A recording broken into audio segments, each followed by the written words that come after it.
नमस्कार साथियों, उत्थान क्लासेस में आप सभी का स्वागत है। आज हम बात करेंगे कि जो भारतीय राज्य व्यवस्था यानी कि इंडियन पॉलिटी की जो टॉपिक वाइज श्रृंखला चल रही है सब्जेक्टिव टाइप की, तो उसकी 6वीं वीडियो है। अगर आपने 5 वीडियो नहीं देखी है तो जाके प्लेलिस्ट में देख लीजिए, क्योंकि ये बहुत महत्वपूर्ण श्रृंखला चल रही है और सभी प्रतियोगी परीक्षाओं के लिए अति महत्वपूर्ण है ना। तो आज का जो टॉपिक है उद्देशिका यानी कि प्रस्तावना या प्रियम्बल कह सकते हो, प्रियम्बल ऑफ द कॉन्स्टिट्यूशन यानी कि इंडियन कॉन्स्टिट्यूशन की ही बात हो रही है। ठीक है, तो मैं सबसे पहले बात करूंगा। देखिए, मैं एक बार मतलब पूरी उद्देशिका यानी कि पूरा प्रस्तावना को अच्छे से पढ़ दूंगा, उसके बाद में मैं उसके जो भी मतलब महत्वपूर्ण जो शब्द है ना उसके बारे में मैं डिस्कस करूंगा और कुछ एडिशनल फैक्ट हैं उसके बारे में मैं डिस्कस करूंगा, है ना। तो जैसे कि ये लिखा गया है ना, तो मैं इसको एक बार पढ़ दे रहा हूँ, है ना, आराम से। लिखा हुआ है कि हम भारत के लोग भारत को एक संपूर्ण प्रभुत्व संपन्न समाजवादी पंथनिरपेक्ष लोकतंत्रात्मक गणराज्य बनाने के लिए तथा उनके समस्त नागरिकों को सामाजिक आर्थिक और राजनैतिक न्याय विचार अभिव्यक्ति विश्वास धर्म और उपासना की स्वतंत्रता प्रतिष्ठा और अवसर की समता, है ना, प्राप्त करने के लिए तथा उन सब में व्यक्ति की गरिमा और राष्ट्र की एकता और अखंडता सुनिश्चित करने वाली बंधुता बढ़ाने के लिए दृढ़ संकल्प होकर अपनी इस संविधान सभा में आज तारीख 26 नवंबर 1949 मिति मार्गशीर्ष शुक्ल सप्तमी संवत 2006 विक्रमी को एतद द्वारा इस संविधान को अंगीकृत अधिनियमित और आत्मार्पित करते हैं, है ना। अब एक बार मैं इंग्लिश में भी पढ़ दे रहा हूँ, क्योंकि ये बहुत ही इंपॉर्टेंट फैक्ट के रूप में है। उसके बाद में एक एक शब्द का अलग अलग अर्थ समझा जाएगा, है ना। तो लिखा है, with the people of India, हम भारत के लोग, है ना, having solemnly resolved to constitute India into a sovereign, socialist, secular, democratic republic and to secure all its citizens justice, social, economic and political liberty of thought, expression and belief, faith and worship, equality of status and opportunity and to promote among them all, okay, fraternity, assuring the dignity of the individual and the unity and integrity of the nation. In our Constituent Assembly this 26th day of November 1949 to do hereby adopt, enact and give to ourselves the constitutions, है ना। तो इस पहले मैं information दे देता हूँ, उसके बाद में मैं इनकी मीनिंग बताऊंगा, ताकि आप पहले एक बारी मैं समझा देता हूँ एक एक मीनिंग, है ना, अलग अलग। देखिए, पहले इसके तत्व देख लीजिए, उसके बाद में मैं उसका डिस्कस करूँगा। उसकी कोई कॉन्सेप्ट कोई दिक्कत वाली बात नहीं है। संविधान घोषित करता है कि भारत के लोगों ने ही संविधान को अंगीकृत किया है। अंगीकृत एडॉप्ट, है ना, लिखा ना, एडॉप्टेड, अधिनियमित इनेक्टेड होता है, और आत्मार्पित यानी कि गिवन टू देमसेल्फ यानी कि खुद को मतलब स्वयं को, है ना, आत्मार्पित करता है। उसके बाद में लिखा है, अतः इससे देश की संप्रभु यानी कि सोवरेनिटी अंततः लोगों में ही निहित है। ऐसा बात मतलब बताया गया है कि जो भारत की जनता है ना उसमें खुद में वही चीज़ें इसमें निहित है, बातें बताई गई है। और यह लिखा गया है, यह लोगों के उन आदर्शों आइडियल्स व आकांक्षाओं यानी कि एक्सप्रेशंस जिन्हें प्राप्त करने की आवश्यकता है की घोषणा की भी उद्घोषणा करता है ना। उसके बाद में आदर्श आकांक्षाओं से भिन्न है। संविधान द्वारा भारत को एक संपूर्ण प्रभुत्व संपन्न समाजवादी पंथनिरपेक्ष लोकतंत्रात्मक गणराज्य के रूप में घोषित करने के आदर्शों को प्राप्त कर लिया गया है, परंतु आकांक्षाओं के अंतर्गत न्याय, स्वतंत्रता, समता व बंधुता आदि तत्व हैं जिन्हें अभी भी प्राप्त किया जाना है। उद्देश्य का आदर्श एवं आकांक्षाओं की प्राप्ति के साधन हैं, है ना। संविधान के प्राधिकार का स्रोत स्पष्ट करना, है ना। उद्देशिका से स्पष्ट होता है कि संविधान के प्राधिकार का मूल स्रोत भारत के लोगों में निहित है ना। कहना है पहली ही लाइन में क्लियर हो जाता है कि हम भारत के लोग भारत को, यानी कि 2 बार भारत आया हुआ है ना। उसके बाद में मतलब भारत के लोगों के बारे में ही उन्होंने डिस्कस किया गया है ना।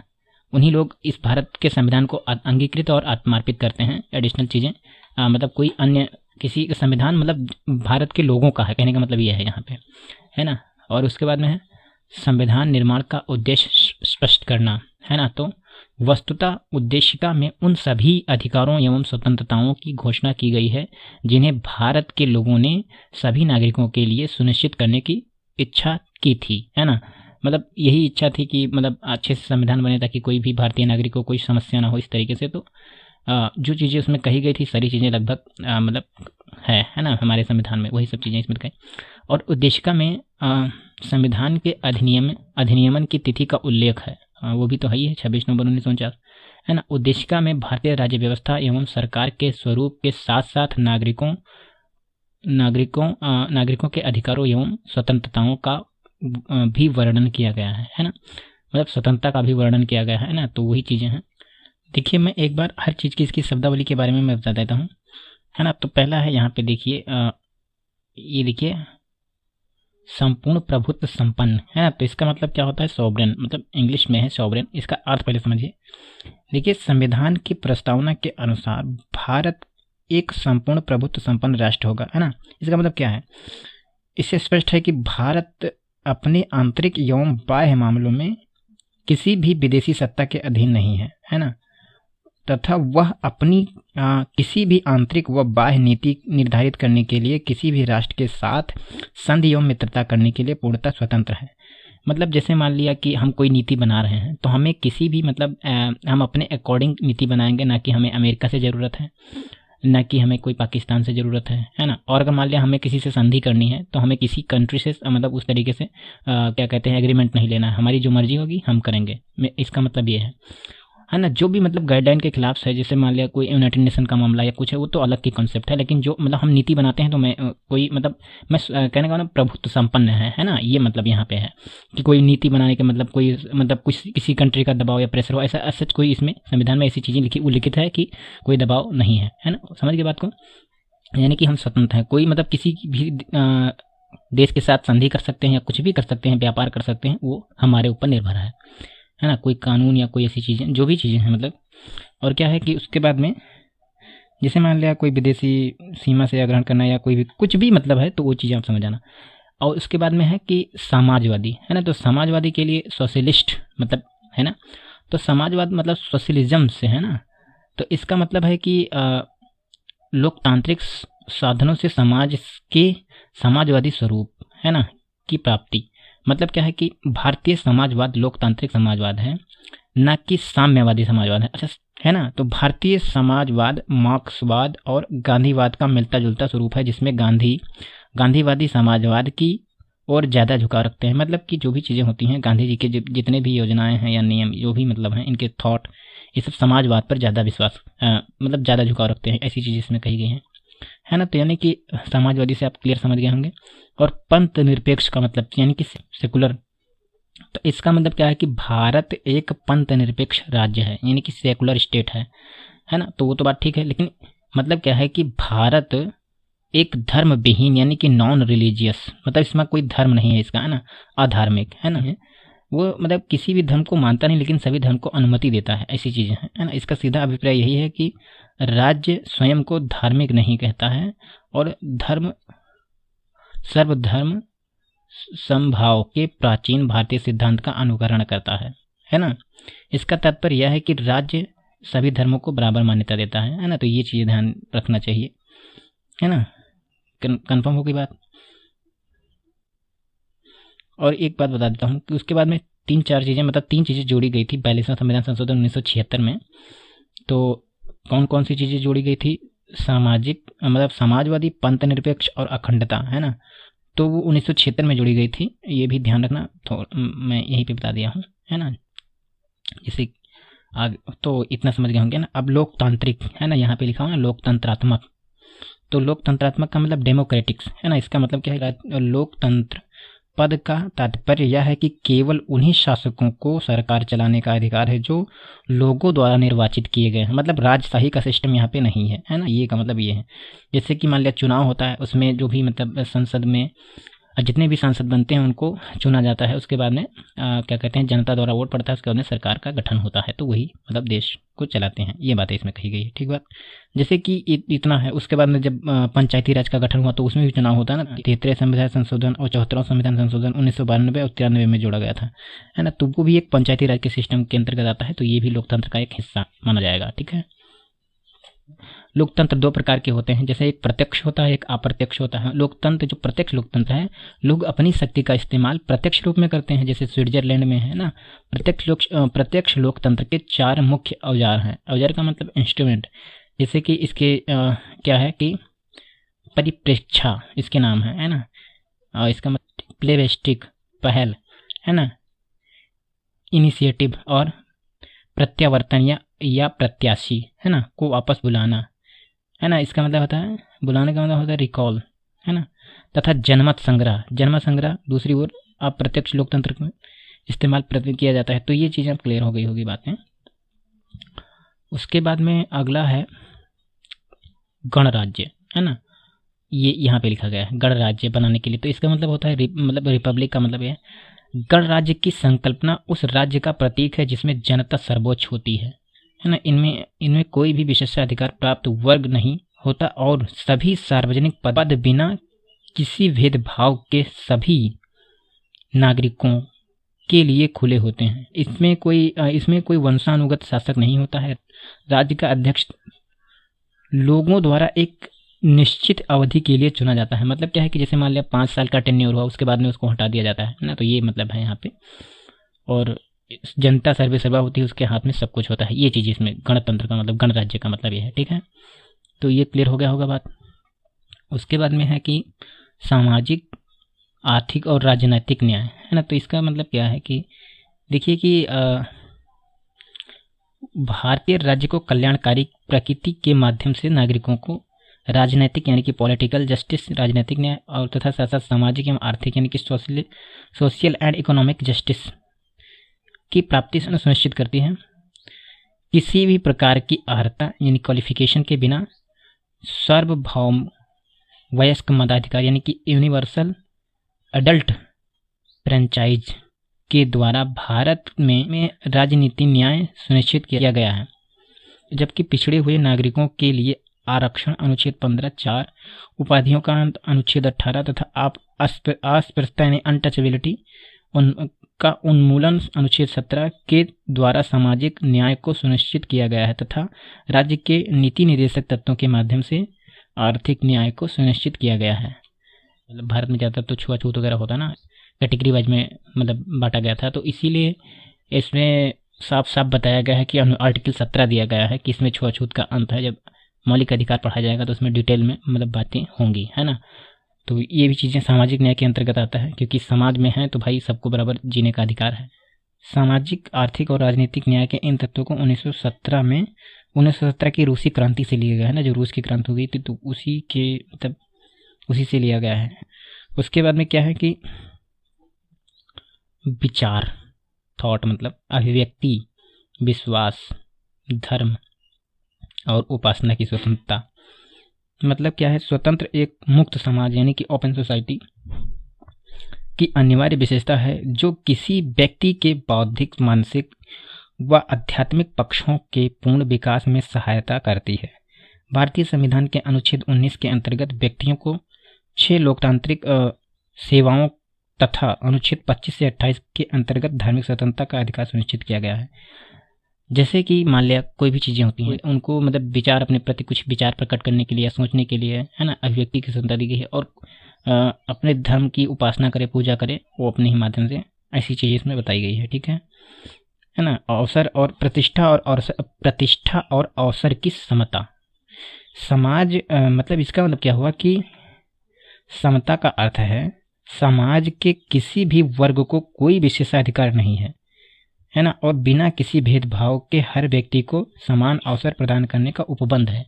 मतलब मान लिया कोई, अक्सर आपने देखा होगा गांव में कोई मतलब समाज में विशेष मतलब उपलब्धि हासिल करते हैं, उनको सामाजिक तौर पे देखा जाता है, लेकिन ऐसा कोई ऐसा नहीं है। आपको सभी को मतलब कोई भेदभाव नहीं कर सकता है, सब लोग समान है, इस तरीके से बात कही गई है, ठीक है है ना। जब मान लिया कोई जॉब इस तरीके से निकलती है ना, तो सबको बराबर अवसर पाने, मतलब सबको बराबर हक है ना। जब प्रतिष्ठा व अवसर की क्षमता नहीं है तब तक स्वतंत्रता रूपी फल को प्राप्त ही नहीं किया जा सकता। मतलब जैसे मान लिया अगर प्रतिष्ठा मान लिया उनकी अलग है और सबकी अलग है, तो वो बात नहीं बन पाएगी ना। और क्या है कि इस संदर्भ में भारतीय संविधान के केवल में इसमें क्या है कि धर्म, मूलवंश, जाति, लिंग या जन्म स्थान इनमें से किसी भी के आधार पर राज्य द्वारा किसी भी मतलब किसी को मतलब किसी के प्रति भेदभाव नहीं करेगा। जैसे मतलब कुछ एडिशनल और चीज़ें कही गई है, जैसे मान लिया उनको एडिशनल तौर पे मतलब दिया गया है, जैसे मान लिया आर्टिकल 15 जोड़ा गया है ना। तो वो भी चीज़ें होती हैं। जैसे मान लिया कोई कुएं पे पानी भरने जाता है, ये सब चीज़ें होती, तो वो जो शेड्यूल्ड कास्ट वाले होते हैं तो उनको थोड़ा सा दिक्कत हुई, उनके लिए अमेंडमेंट करके बनाया गया है। तो ये भी चीज़ें होनी चाहिए, है ना। जब मैं मौलिक अधिकार पढ़ाऊँगा तो उसमें डिटेल में बातें होंगी, ठीक है। और मैं एक फैक्ट थोड़ा सा बता देता हूँ कि डीपीएसपी जो अनुच्छेद 39 में महिला तथा पुरुषों को जीवन यापन करने के लिए पर्याप्त साधन और समान कार्य के लिए समान वेतन के अधिकार को सुरक्षित करते हैं। मतलब मान लिया कोई पुरुष है और कोई महिला, दोनों जॉब कर रही हैं, तो उनको सैलरी मतलब पुरुषों को अधिक दे रहे हो, महिलाओं को कम दे रहे हो, तो ये अलग बात मानी जाएगी। सबको समान मतलब चाहिए होता है ना। ये चीज़ें इसमें बताई गई हैं। तो उसके बाद में समान कार्य के लिए समान वेतन का मतलब ये है चीज़ें इसमें, है ना। तो ये ध्यान रखना। और उसके बाद में क्या है कि कुछ और बातें कही गई हैं इसमें, थोड़ा सा मैं बाद में बता देता हूँ। और क्या हो गया कि गरिमापूर्ण जीने का मतलब जैसे मान लिया तथा उन सब व्यक्ति को गरिमा और राष्ट्र की एकता, है ना। गरिमा का मतलब यहाँ से ये है कि मान सम्मान के साथ, है ना। तो बंधुता यानी कि भाईचारा के, है ना। तो ये भी थोड़ा सा ध्यान रखना कि मतलब सब लोग भाईचारे के, और क्या कहते हैं कि एकता से राष्ट्र के प्रति एकता को मतलब सजग रखें, इस तरीके से बातें कही गई है। उसके बाद में क्या है, दृढ़ संकल्प होकर अपनी इस संविधान सभा को, है ना, मतलब कि तुम्हें फिर से पढ़ दे रहा हूँ, दृढ़ संकल्प होकर अपनी इस संविधान सभा में आज तारीख 26 नवंबर 1949 मिति मार्गशीर्ष शुक्ल सप्तमी संभवत 2006 विक्रमी, है ना। 2006 विक्रमी संवत 57 साल जब घटाओगे ईस्वी में से तो बनता है ना। तो एतद द्वारा यानी कि खुद के द्वारा इस संविधान सभा को अंगीकृत, आत्मार्पित और अधिनियमित और आत्मार्पित करते हैं, यानी कि खुद को संविधान सभा मतलब खुद को सौंपते हैं और मतलब आज से लागू करते हैं। ये बातें इसमें कही गई है, ठीक है। इसमें और कोई एडिशनल फैक्ट दिए गए हैं, जैसे इसमें सारी चीज़ें आप समझ गए प्रियम्बल के बारे में, क्योंकि इंपॉर्टेंट है, इसको आप पढ़ लेना। एक एक वर्ड्स मैंने बता भी दिया है। देखिए कुछ महत्वपूर्ण तथ्य हैं, जैसे पंडित जवाहरलाल नेहरू द्वारा संविधान सभा में 13 दिसंबर 1946 को उद्देश्य प्रस्ताव प्रस्तुत किया था, ठीक बात। 22 जनवरी 1947 को उद्देश्य प्रस्ताव को संविधान सभा द्वारा अंगीकृत किया गया, ठीक है। उद्देश्य प्रस्ताव को ही परिवर्तित करके संविधान की प्रस्तावना या उद्देशिका बनाई गई, है ना। जो उद्देश्य प्रस्ताव पेश किया था उसी को बाद में संविधान की प्रस्तावना बनाई गई थी, ये भी थोड़ा सा ध्यान रखना। और बेरूबरी वाद 1960 में उच्चतम न्यायालय ने प्रस्तावना को संविधान का अंग नहीं माना था, ये भी ध्यान रखना। जबकि केशवानंद भारती ने संविधान सभा को मतलब प्रस्तावना को संविधान का अंग माना है ना। और उसके बेरूबरी वाद 1960 में सर्वोच्च न्यायालय ने प्रस्तावना को संविधान का अंग नहीं माना, ध्यान रखना ये चीज़। उसके बाद में गोलकनाथ बनाम पंजाब राज्य 1967 के प्रकरण में उद्देशिका को संविधान की मूल आत्मा कहा है, ध्यान रखना। और केशवानंद भारती बनाम केरल राज्य केरल राज्यवाद, है ना, 1973 में सर्वोच्च न्यायालय ने प्रस्तावना को संविधान का अंग माना है। केशवानंद भारती 1973 ने माना है और बेरूबरी वाद 1960 ने नहीं माना है, ध्यान रखना। उसके बाद में क्या है, मुंबई बनाम यूनियन ऑफ इंडिया, है ना। सर मुंबई बनाम यूनियन ऑफ इंडिया ने 1994 वाद में उच्चतम न्यायालय ने यह अवधारणा पुनः स्पष्ट की है कि उद्देशिका संविधान का भाग है तथा पंथ निरपेक्षता संविधान का मूल लक्षण है, ध्यान रखना, है ना। उसके बाद में क्या है कि 42वें संविधान संशोधन अधिनियम 1976 द्वारा उद्देशिका को समाजवादी, पंथ निरपेक्ष और अखंडता शब्द जोड़े गए, है ना। जो कि ये पूछता है कि कब कौन से अमेंडमेंट के तहत 3 शब्द जोड़े गए हैं ना। तो पंथ निरपेक्ष और अखंडता शब्द मतलब समाजवादी, पंथ निरपेक्ष और अखंडता, ये 42वें संविधान 1976 में जोड़ा गया, लेकिन 77 में लागू हुआ था, है ना। तो ध्यान रखना, यानी कि सपा, समाजवादी, पंथ निरपेक्ष, अखंडता, ये ध्यान रखना। और उसके बाद में क्या है कि भारतीय संविधान की उद्देशिका अपने नागरिकों को 3 प्रकार के न्याय, कौन कौन से, सामाजिक, आर्थिक और राजनैतिक, यानी कि सामाजिक, आर्थिक और राजनैतिक न्याय सुनिश्चित करती है ना। एक ऑर्डर पूछता है तो ध्यान रखना, ऐसे ही बताएगा, तो उसमें ऑर्डर पूछेगा ऑप्शन में तो गलत मत करना। उसके बाद में क्या, उद्देशिका संविधान के विधिक निर्वचन में सहायक है ना, तो ध्यान रखना। सर अल्लादी कृष्णस्वामी अय्यर के अनुसार उद्देशिका हमारे सपनों और विचारों का प्रतिनिधित्व करती है, ध्यान रखना है। के.एम. मुंशी के अनुसार उद्देशिका हमारे प्रभुत्व संपन्न लोकतंत्रात्मक गणराज्य की जन्म कुंडली है। उद्देशिका की प्रकृति न्याय योग्य नहीं है ना, ध्यान रखना। प्रस्तावना में विचार, अभिव्यक्ति, विश्वास, धर्म और उपासना की स्वतंत्रता की बात कही गई, जैसा मैंने पढ़ा अभी। भारतीय संविधान की प्रस्तावना को संविधान की आत्मा कहा जाता है, ठीक है, ये भी ध्यान रखना, से फैक्ट ही है तो इसको याद तो करना ही पड़ेगा। B.R. अम्बेडकर ने संवैधानिक उपचारों के अधिकार को संविधान की आत्मा और हृदय माना है। के.एम. मुंशी ने उद्देशिका को राजनीतिक जन्मपत्री कहा है। B.R. अम्बेडकर ने संविधान को एक पवित्र दस्तावेज कहा है। N.A. नानी पालकीवाला ने प्रस्तावना को संविधान का परिचय पत्र कहा है, ध्यान रखना। सुभाष कश्यप ने कहा है कि संविधान शरीर है तो प्रस्तावना उसकी आत्मा, प्रस्तावना आधारशिला है तो संविधान उस पर खड़ी अट्टलिका है ना, अट्टलिका का मतलब अटारी होता है। संसद प्रस्तावना में अनुच्छेद 368 के तहत संशोधन कर सकती है, हालांकि इसमें निहित ढांचे में नकारात्मक संशोधन नहीं कर सकती, मतलब कि कोई नेगेटिव पॉइंट यार उसको हटाना होगा, मतलब एडिशनल तौर पे जोड़ सकते हो, कोई चीज़ें काट नहीं सकते हो ना, मतलब जो बनी है नकारात्मक संशोधन नहीं कर सकते हो। स्पष्टता संसद वैसा परिवर्तन कर सकती है जिसमें मूल ढांचे का विस्तार व मजबूतीकरण होता है। अब तक प्रस्तावना को मात्र एक बार यानी कि 42वें संविधान संशोधन 1977 को संशोधित किया गया है ना, ध्यान रखना। अब देखिए कुछ पॉइंट है उसको मैं डिस्कस कर दे रहा हूं जो कि बहुत ही महत्वपूर्ण है। देखिए, उद्देश्य प्रस्ताव 13 दिसंबर 1946 को नेहरू द्वारा प्रस्तुत किया गया है ना। और मैं बात बता दूं, प्रस्तावना का स्वरूप, प्रस्तावना का महत्व 1960 का बेरूबरी मामला, जब संविधान के मूल उपबंध स्पष्ट हो तो उसकी व्याख्या के लिए प्रस्तावना की सहायता ली जा सकती है, क्योंकि संविधान के अन्य सभी उपबंधों के अधिनियमित किए जाने के बाद उद्देशिका को अलग से पारित किया गया।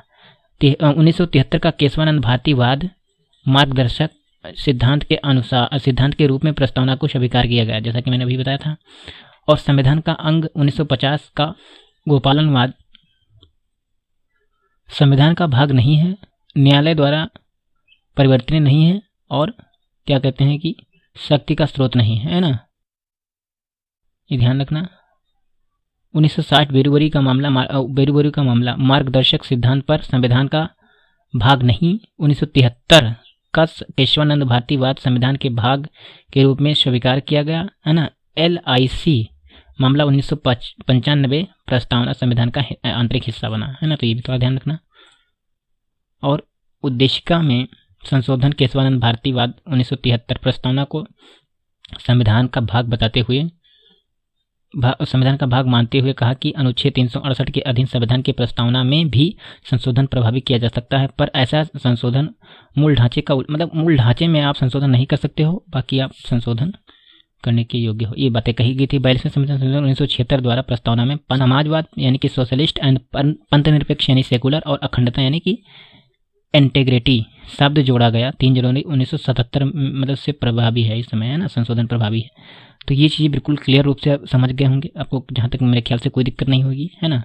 तो ये प्रस्तावना से जितने भी मतलब फैक्ट बन सकते हैं उतना मैंने इंक्लूड किया है। फैक्ट तो बहुत हैं, पढ़ते चले जाओगे, उसका कोई ज़्यादा इशूज आपका बस सही बर्डन होता जाएगा। जो भी प्रतियोगी परीक्षाओं में मेन फैक्ट मैंने बता दिया, 2-3 बार रिपीट कर दिया। अगर आपको अभी भी डाउट हो रहा है तो आप खुद से पढ़िए, एक बार और देख लीजिए वीडियो को है ना, हो सकता है आपको समझ में आ जाए। तब तक के लिए धन्यवाद। अपना बहुमूल्य समय देने के लिए बहुत बहुत धन्यवाद। उत्थान क्लासेज के संस्थापक अंबुज की तरफ से आप सभी को सफल होने की अग्रिम शुभकामनाएं।